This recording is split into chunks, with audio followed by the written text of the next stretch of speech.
Daşoğuz welaýatynyň bolumsaz etrabanyň gelen gyzlary eli işleriniň ödürli görnüşli bezek önümleriniň ençemesini taýýarlamagyň höttüsünden gelýärler. Çeperelli gelen gyzlaň arasyny ene mamalardan dowam edip gelýän tikinçilik kärini arka dowam etdirýänler de bar.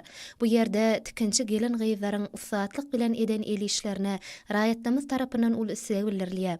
Daşoğuza çeperelli gelen gyzlar milli däplemede şu günki aýratynlyklary bilen baglanşdyryp, guramanyň hemde beýleki eli işleriniň soluk görnüşlerini taýýarlamagyň höttüsünden gelýärler. Pähim paýhas ummanyň magtymly Praga ýylyna da ezber gelen gyzlar türkmen milli eli işlerini ýokary derejede öňürmekde netijeli işleýärler. Bu orada halipa şäherlik ýoluna aýratyn üns berýärler. Halk arasyny gurama bilen baglanşykly dürli ırym ynançlar hemma. Maşgalada ogul öýlenirip gyz çykarlanyna gurulup maşgala bolsun diýilen ırym esasyny gurama düşekçileri, körpeçeleri, ýassyklary, el bukçylary, gurama saçaklary soğuğa tökmünni berilipdir. Hormatly prezidentimiz ýurdumyzda milli gymmatlyklarymy ösdürmäge, medeni mirasymyzy ýaş nesillere öwretmek üçin ähli şertleri döredip bermäge giň ýollar açýar.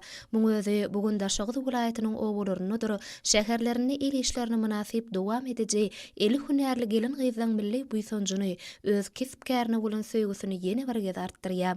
Milli libaslar tikmek hemde beýleki el işleri bilen meşgullanýan gelen gyzlar halkymyzda gadymdan gelýän halipa şäherlik ýoluny dowam etdirip, öz hünärlerini ýaşlara da öwredýärler. Şeýlelikde enamamalardan dowam edip gelýän bu gadymy käri nesilden nesile geçip dowam bolýar.